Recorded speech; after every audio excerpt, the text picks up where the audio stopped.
بسم اللہ الرحمن الرحیم۔ گمنام ہیرو کے معزز ناظرین السلام علیکم۔ دوستو لائک ضرور کر دیا کریں، شکریہ۔ آئیے چلتے ہیں کہانی کی طرف۔ یہ اسی ہوٹل کے کمرہ نمبر 520 میں بھجوا دو۔ وہاں کون ہے؟ اس نے تیزی سے سوال کیا۔ میرے موبائل کی اسکرین سے تو ظاہر ہوا تھا کہ تم اپنے گھر سے فون کر رہے ہو۔ اول خان وہاں ہے، میں بھی سیدھا وہیں جا رہا ہوں۔ دوسروں کی طرح وہ بھی یہ اطلاع سن کر خوش نہیں ہوا، مگر جانتا تھا کہ کام آگے بڑھانے کے لیے کوئی نہ کوئی خطرہ مول لینا ضروری تھا۔ اس نے چند اہم اور قیمتی مشورے دے کر فون بند کرنا چاہا تو مان مجھے ایک بھولی ہوئی بات یاد آ گئی۔ نک کی دی ہوئی اطلاع کے مطابق کوپرا کے پاس سیٹلائٹ ٹیلی فون ہے۔ اس کا کہیں نہ کہیں کوئی ریکارڈ تو ہوگا۔ یہ جدید ترین مواصلاتی سہولت ہے، میں اس کے حصول کے طریقے سے واقف نہیں ہوں۔ عقل یہ کہتی ہے کہ ٹیلی گراف ایکٹ کے تحت اس کے لیے اجازت نامہ وغیرہ ضروری ہونا چاہیے۔ اس نے کسی غور کے بغیر اپنی مجبوری ظاہر کر دی۔ فون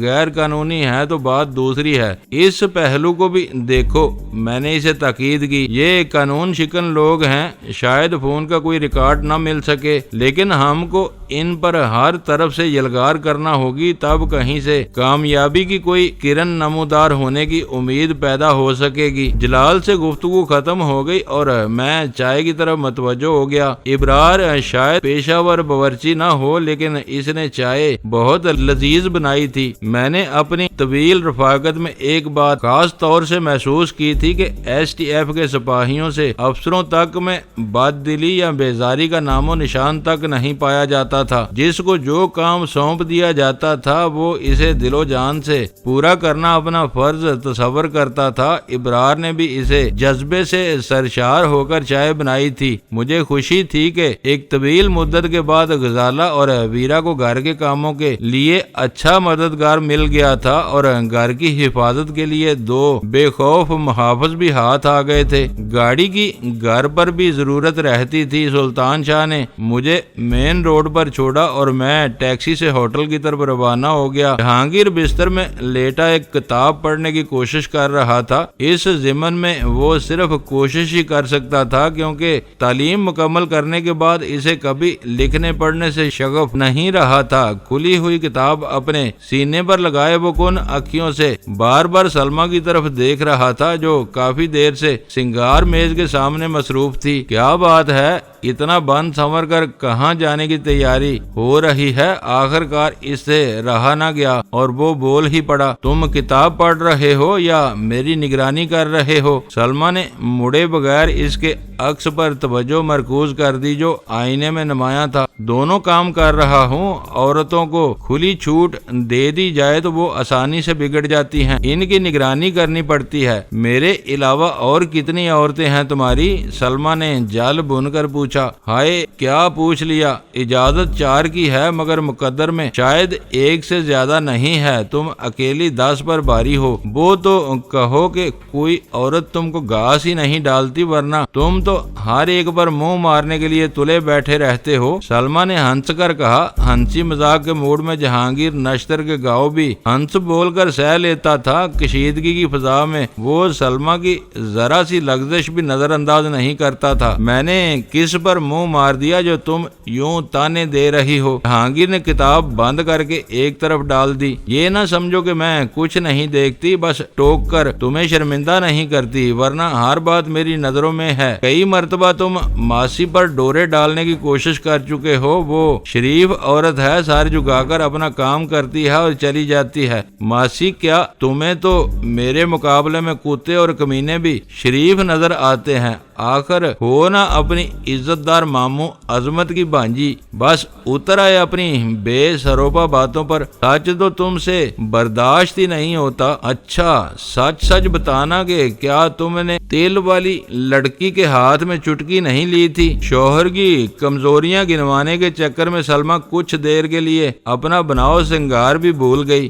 کون سی تیل والی لڑکی؟ جہانگیر نے ہکلا کر پوچھا۔ اب انجان نہ بنو، میں اسی کی بات یاد کر رہی ہوں جو گھٹیا پرفیوم بیچنے آئی تھی۔ قسم لے لو جو میں نے ایسی حرکت کی ہو، تمہاری آنکھیں خراب ہو گئی ہیں، اس لیے تمہیں بس وہی نظر آتا ہے جو تم دیکھنا چاہتی ہو، اور تم نے اسے آنکھ بھی نہیں ماری تھی۔ سلمہ نے اس کی طرف دیکھتے ہوئے پوچھا۔ جہانگیر بستر پر سیدھا ہو کر بیٹھ گیا اور تکیے پر ہاتھ مار کر بولا، یہ سراسر جھوٹ اور بہتان ہے۔ پھر تم نے اس سے 2 پرفیوم کیوں خریدے؟ بس اس وقت پسند آ گئے تھے اور سستے معلوم ہو رہے تھے۔ وہ بوکھلا کر بولا، 2 چھوٹے سیمپل وہ مفت دے گئی تھی، میں نے صرف 1 خریدا تھا۔ تمہاری چٹکی پر اس کا منہ بگڑ گیا تھا، تم ڈر گئے تھے کہ تم نے اسے خالی ہاتھ لوٹایا تو مجھ سے تمہاری شکایت کر دے گی۔ تمہارا مطلب ہے کہ میں نے اسے اپنی زبان بند رکھنے کے لیے رشوت دی تھی۔ پیسے لے کر اس کا موڈ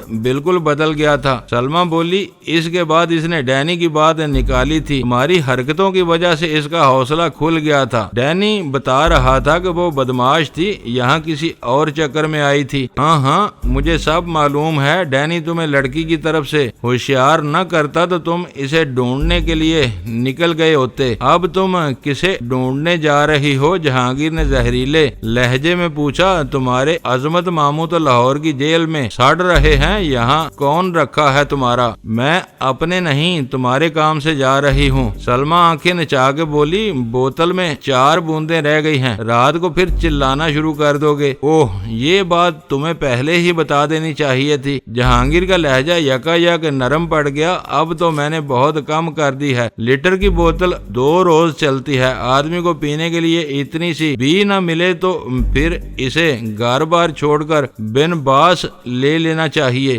سلمہ نے مصنوعی غصے کا مظاہرہ کرتے ہوئے بالوں میں کنگا پھیرا، لپسٹک درست کی اور پرس اٹھا کر باہر کی طرف چل دی۔ جہانگیر کے ہونٹوں پر آسودہ مسکراہٹ پھیل گئی، وہ والہانہ نظروں سے سلمہ کی چال کا نظارہ کر رہا تھا۔ سلمہ گھریلو ضروریات کی خریداری کے لیے عام طور پر پیدل جاتی تھی، اس بہانے راستے میں 2-4 شناسا عورتوں سے ملاقات ہو جاتی تھی، ورزش اور چہل قدمی بھی ہو جاتی تھی۔ اس وقت اس نے گاڑی نکال لی۔ میری تعدیب کے بعد وہ کوئی بے احتیاطی نہیں کرنا چاہتی تھی۔ اس نے راستے کی ایک دکان سے سودا سلف خریدا اور پھر میڈم کے فلیٹ کی طرف چل دی۔ گاڑی رکتے ہی میڈم کا ملازم دوڑ کر قریب آ گیا، وہ سلمہ کی گاڑی پہچاننے لگا تھا۔ وہ سلمہ سے پیسے لے کر واپس آ گیا اور بہت تیزی کے ساتھ لوٹ آیا، تھیلے میں لپٹی ہوئی بوتل سلمہ کو دے کر اس نے ٹپ کے 10 روپے شکریہ کے ساتھ وصول کیے اور لوٹ گیا۔ سلمہ نے کچھ آگے جا کر گاڑی گھمائی تھی کہ اچانک اس کی نظر اسی پرفیوم فروش لڑکی پر پڑی جو ان کو بیوقوف بنا کر جا چکی تھی۔ سلمہ نے بے ساختہ گاڑی کے بریک لگا دیے۔ وہ لڑکی اپنا بیگ شانے سے لٹکائے ایک عمارت سے باہر آ رہی تھی۔ سڑک پر ٹائروں کے رگڑنے کی آواز سن کر اس کی نگاہیں غیر ارادی طور پر سلمہ کی گاڑی کی طرف اٹھ گئیں۔ سلمہ نے مسکراتے ہوئے اس لڑکی کی طرف ہاتھ لہرایا۔ سلمہ کے دوستانہ انداز پر لڑکی کے قدم گاڑی کی طرف اٹھنے لگے۔ کہاں گھوم رہی ہو؟ سلمہ نے اپنے برابر والی سیٹ کی طرف اشارہ کرتے ہوئے کہا، آؤ میرے ساتھ آ جاؤ، میں دن بھر گھر گھر جھانکتے جھانکتے تھک جاتی ہوں، تکلیف نہ ہو تو مجھے اگلے بس اسٹاپ پر اتار دیں۔ لڑکی نے مزمل سی مسکراہٹ کے ساتھ کہا اور سلمہ کی گاڑی میں سوار ہو گئی۔ سلمہ کو یہ دیکھ کر اطمینان ہوا تھا کہ وہ لڑکی فراڈ نہیں تھی، گھوم پھر کر پرفیوم بیچنے کا ہی کام کرتی تھی۔ اس کے کام کی نوعیت بتا رہی تھی کہ وہ غریب اور ضرورت مند رہی ہوگی۔ سلمہ نے کہا، اترنے سے پہلے میرے لیے 2 مردانہ پرفیوم نکال دینا۔ لڑکی نے ممنونیت سے لبریز نظروں سے اس کی طرف دیکھتے ہوئے کہا، اب مجھے یاد آیا کہ شاید آپ ہی کے گھر میں نے ڈینی کے بارے میں پوچھا تھا۔ ہاں، تمہارا وہ سوال بے تکا اور چونکانے والا تھا۔ سلمہ نے بے پرواہی سے جواب دیا، دراصل وہ میرا سوال نہیں تھا، مجھے اس بارے میں بتایا گیا تھا۔ لڑکی نے اپنے بیگ میں سے سر بند پرفیوم کے ڈبے نکال کر پیچھے کی سیٹ پر رکھتے ہوئے خود بخود انکشاف کیا۔ کیا؟ اچھا؟ سلمہ نے حیرت کا مظاہرہ کیا۔ مجھے یہی حیرت تھی کہ ڈینی کی لڑکیوں سے کیسے دوستی ہو گئی۔ وہ مردانہ صفات سے محروم ہے اور لڑکیوں سے شرماتا ہے، اس کے بارے میں پوچھنے کے لیے تم سے کس نے کہا تھا؟ سلمہ خاصی چلاک عورت تھی، میری ہدایت کے بعد اسے اندازہ ہو گیا تھا کہ وہ کسی بڑے چکر سے دو چار ہونے والی تھی۔ وہ تیل والی اس لڑکی سے سرسری انداز میں بات آگے بڑھا رہی تھی۔ اسے ڈر تھا کہ کہیں وہ لڑکی اس کے ساتھ کوئی خطرناک حرکت نہ کر گزرے۔ اس خوف کے ساتھ اس کی یہ شدید خواہش بھی تھی کہ وہ لڑکی کے منہ سے اس کے بارے میں زیادہ سے زیادہ معلومات اگلوا لے اور پھر ان باتوں سے آگاہ کر کے مجھے معروف کر سکے۔ وہ گاڑی میں تھا اور شاید میرا پیچھا کر رہا تھا۔ اس نے تمہارے گھر کا جائزہ لینے اور کچھ خاص باتیں معلوم کرنے کے عوض 1000 روپے کی پیشکش کی تھی۔ بات ٹیڑھی اور خطرناک ہونے کے باوجود میں تیار ہو گئی، کیونکہ میرے لیے 1000 روپے کی رقم بہت بڑی تھی۔ میں ہفتہ بھر دھکے کھانے کے بعد مشکل سے اتنا کمیشن کماتی ہوں۔ اوہو، سلمہ کھوکھلی آواز میں ہنسی۔ پھر تو وہ ہمارا کوئی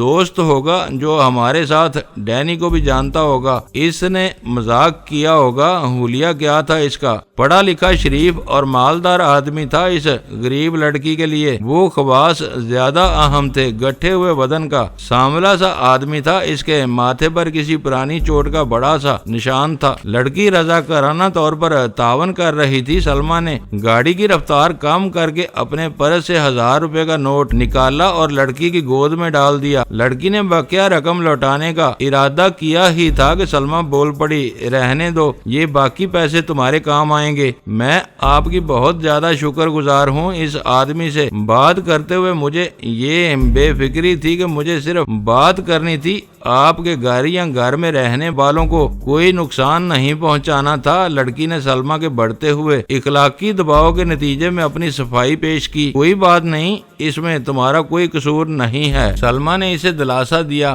واپسی پر وہ تم سے کیا کہہ رہا تھا؟ کچھ نہیں، میری باتیں سن کر کچھ مایوس ہوا تھا۔ وہ شاید سمجھ رہا تھا کہ میں ڈینی کا نام پتہ لکھ لاؤں گی۔ اب جو کچھ ہوا ہو گیا، آئندہ احتیاط رکھنا۔ تم خوبصورت لڑکی ہو۔ ہمارے فلیٹ میں کار والے کا کوئی بدماش ساتھی بھی ہو سکتا تھا۔ وہ تنہائی میں تمہیں دبوچ لیتا تو کیا ہوتا؟ لڑکی کی عزت 1000 روپے سے بہت زیادہ قیمتی ہوتی ہے۔ بیگم صاحبہ، میں ایسی ویسی نہیں ہوں، بس اس وقت لالچ میں میری آنکھوں پر پردہ پڑ گیا تھا۔ فلیٹ میں اس وقت میرا دم نکل گیا تھا جب آپ کے میاں نے میرے ہاتھ پر چٹکی لی تھی۔ اس پر آپ کو غصہ آ گیا تھا۔ وہ شرارتی ہیں، دل کے برے نہیں ہیں، جان بوجھ کر مجھے چڑھا رہے تھے۔ سلمہ نے جلدی سے بات بنا دی۔ میں نے تو یہ بھی دیکھا تھا کہ ایک بار انہوں نے تم کو آنکھ ماری تھی۔ لڑکی نے شرما کر اپنا سر جھکا لیا اور دبی دبی آواز میں بولی، آپ بہت اچھی بیوی ہیں، اپنے میاں کی عادتوں کو جانتی ہیں۔ اچھا ہوا کہ آپ نے ان کے لیے 2 مردانہ پرفیوم لے لیے۔ اب کوئی 10,000 بھی دے تو ہمارے گھر کا رخ نہ کرنا۔ سلمہ نے ایک فوری اندیشے کے تحت زور دے کر کہا، اس وقت میں باہر ہوں، وہ گھر میں اکیلے ہیں، ایسے میں تم پہنچ جاؤ اور ان پر شیطان آ جائے تو میں کچھ نہیں کہہ سکتی۔ سلمہ نے گاڑی سڑک کے کنارے لگا کر روک دی۔ لڑکی نے اسے سلام کیا اور بیگ بند کر کے گاڑی سے اتر گئی۔ سلمہ نے بہت غور سے یہ دیکھ لیا تھا کہ لڑکی کے داہنے رخسار کا قیامت خیز تل 100% قدرتی تھا۔ اس لڑکی سے اتفاقی ملاقات سلمہ کو قدرت کا ایک انعام محسوس ہو رہی تھی۔ جب اس لڑکی کی آمد کے بارے میں فون پر میری اور جہانگیر کی بات ہوئی تو لڑکی کے دل کا معمہ وجود میں نہیں آیا تھا، لیکن میں نے اپنے بارے میں لڑکی کے تجسس کی بنا پر اسے سخت خطرناک قرار دے دیا تھا۔ اس ملاقات میں یہ گرہ کھل گئی تھی کہ وہ لڑکی بے ضرر تھی۔ اصل خطرہ سانولے رنگ کے اس کار سوار کی طرف سے تھا جس نے 1000 روپے دے کر لڑکی کو جہانگیر گھر بھیجنے پر آمادہ کیا تھا۔ وہ جلد از جلد گھر پہنچ کر جہانگیر کو اور پھر مجھے ان تفصیلات سے آگاہ کر دینا چاہتی تھی۔ جہانگیر کے لیے یہ اطلاع بام کے کسی دھماکے سے کم نہیں تھی۔ ہوئی کہ تل والی لڑکی انہی اطراف میں منڈلا رہی تھی۔ اسے اپنی عافیت خطرے میں نظر آنے لگی تھی۔ پوری کہانی سن لینے کے بعد رفتہ رفتہ اس کے اوسان بحال ہوئے۔ اس نے سلمہ اور لڑکی کے درمیان ہونے والی گفتگو کے بارے میں بہت قرید کر سوالات کیے اور سلمہ نے اسے ہر بات بلا کم و کاست بتا دی، صرف وہ باتیں گول کر دی جن کا تعلق جہانگیر کے اخلاق، کردار اور حرکتوں سے تھا۔ جہانگیر نے فوری طور پر ہمارے گھر فون کیا۔ وہ مجھ سے بات کرنے کے لیے مرا جا رہا تھا۔ غزالہ نے اس سے مسئلے کے بارے میں پوچھنا چاہا، لیکن وہ ایک لفظ بھی بتانے پر آمادہ نہیں ہوا۔ وہ صرف یہ جاننا چاہتا تھا کہ مجھ سے کہاں رابطہ ہو سکتا تھا۔ جہانگیر کے کہنے کے مطابق وہ معاملہ بہت سنگین اور گمبھیر تھا جس کے لیے مجھ سے بات ہونی ضروری تھی۔ غزالہ نے مجبور ہو کر اسے میرا موبائل نمبر دے دیا۔ مجھے وہاں پہنچے ہوئے کافی دیر ہو چکی تھی۔ اول خان سے ان معاملات کے سارے نشیب و فراز پر بات ہو چکی تھی، لیکن جلال کے کسی آدمی کا دور دور تک پتہ نہیں تھا۔ ہوٹل کا رہائشی رجسٹر ہم تک لانے کی کوششوں میں وہ نہ جانے کہاں رہ گیا تھا۔ اسی دوران میں جہانگیر کا فون آ گیا۔ وہ بہت جوش میں تھا اور جذباتی ہو رہا تھا۔ اس نے مجھے بہت کچھ بتا دیا، لیکن اس کے پاس میرے ہر سوال کا جواب نہیں تھا۔ آخر اس نے ریسیور سلمہ کو دے دیا۔ مجھے ان دونوں کے خانگی اختلافات اور جھگڑوں سے کوئی دلچسپی نہیں تھی، لیکن مجبوراً مجھے وہ سب بھی سننا پڑ رہا تھا۔ یہ بات شک و شبہ سے بالا ہو چکی ہے کہ راگی وہ دیوی کراچی میں نہیں ہے جو لاہور میں کام کر رہی تھی۔ ان دونوں سے بات کرنے کے بعد میں نے اول خان کو آگاہ کیا۔ کیوں؟ کیا جہانگیر کو کوئی نئی بات معلوم ہوئی ہے؟ اس نے چونک کر پوچھا۔ جہانگیر اور سلمہ کی ساری باتیں دہرائے جانے کے قابل نہیں تھی۔ میں نے چند فکروں میں اول خان کو خلاصہ سنا دیا۔ دھیرے دھیرے بات آگے بڑھ رہی ہے، وہ خوش ہو کر بولا۔ اب ان کا ایک اور آدمی نظروں میں آ گیا۔ شہر میں متوسط قامت والے سانولے رنگ کے ہزاروں آدمی ہوں گے، لیکن ان میں سے 2-4 ہی کی پیشانی پر چوٹ کا نشان ہوگا۔ اسے پہچانا جا سکتا ہے۔ یہ بھی ہو سکتا ہے کہ وہ مقامی یا سرے سے پاکستانی ہی نہ ہو، وہ کوئی بھارتی بھی ہو سکتا ہے۔ اس نے سارا ہلا کر میری بات سے اتفاق کیا، پھر تشویش امیز لہجے میں بولا۔ اب مجھے فکر ہونے لگی ہے جلال کا وہ آدمی کہاں رہ گیا؟ تم اسے فون کر کے معلوم تو کرو۔ جلال اتنا غیر ذمہ دار آدمی نہیں ہے۔ میں نے اس کی تجویز سے اختلاف کرتے ہوئے کہا، کوئی گڑبڑ ہوتی تو وہ خود ہی مجھے فون کر دیتا۔ ہم آپس کی باتوں میں انتظار کا وقت گزارتے رہے۔ اس دوران میں نے ایک مرتبہ گھر فون کر کے غزالہ کو صورتحال بتا دی۔ 9:30 بجے فون کی گھنٹی بجی تو میں نے لپک کر ریسیور اٹھا لیا۔ دوسری طرف سے آپریٹر کے بجائے براہ راست جلال کی آواز آئی تو میں چونک پڑا۔ تم کہاں موجود ہو؟ میں زیادہ دور نہیں ہوں، ہنسی کے ساتھ اس کی آواز آئی۔ نیچے ہوٹل کی لابی سے انٹرکام پر بات کر رہا ہوں۔ اوہو، میں وہ اطلاع سن کر مضطرب ہو گیا۔ تم یہاں کیوں آ گئے؟ تم پہچانے جا سکتے ہو؟ تمہارا آدمی کہاں رہ گیا؟ بات میرے آدمی کے بس کے نہیں رہی تھی، اس لیے مجھے خود نکلنا پڑا۔ وہ میرے لہجے کے اضطراب سے محظوظ ہوا تھا۔ تم میری شناخت کی فکر نہ کرو، اس وقت میں ایسے حلیے میں ہوں کہ مجھے تم بھی آسانی سے نہیں پہچان سکو گے، اسی لیے میں انٹرکام پر اوپر آنے کی اجازت لے رہا ہوں۔ جلدی آؤ، میں انتظار کر رہا ہوں، میں نے عجلت میں جواب دیا اور فون بند کر دیا۔ دروازے پر ہلکی سی دستک سن کر میں نے دروازہ کھولا تو اسے دیکھ کر بھونچکا رہ گیا۔ اس نے کوئی مصنوعی میک اپ استعمال کیے بغیر اتنی مہارت سے اپنا حلیہ تبدیل کیا تھا کہ پیشگی اطلاع کے بغیر میں اسے آسانی سے تو کیا مشکل سے بھی نہیں پہچان سکتا تھا۔ اس کے سیاہ بال تیل میں تقریباً لتھڑے ہوئے تھے۔ بائیں مانگ نکال کر اس نے بال دونوں طرف جما لیے تھے۔ وہ چشمہ استعمال نہیں کرتا تھا، لیکن اس کے چہرے پر باریک کمانی میں جڑے ہوئے سفید شیشوں کی اینک دیکھ کر یہ گمان ہو رہا تھا جیسے وہ ایک مدت سے بینائی کی کمزوری کا شکار ہو۔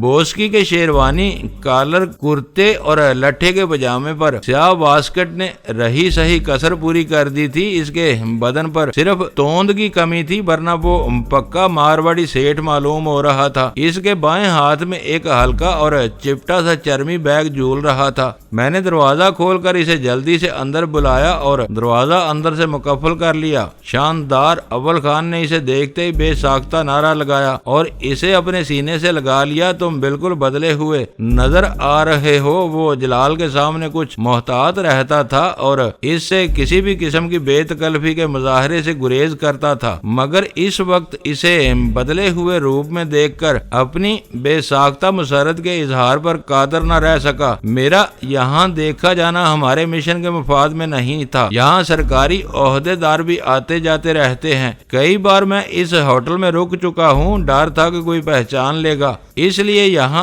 آنے سے پہلے یہ عارضی تبدیلیاں کر ڈالیں۔ فکر کرنے کی ضرورت نہیں، یہ کپڑے میرے اپنے ہیں، میں اپنے گھر میں کرتا پجامہ ہی استعمال کرتا ہوں۔ یہ کہتے ہوئے اس نے اپنا چشمہ اتار کر ایک طرف رکھ دیا۔ یہ سب اپنی جگہ ٹھیک ہے، لیکن تمہارا آدمی کہاں رہ گیا؟ میں نے پوچھا۔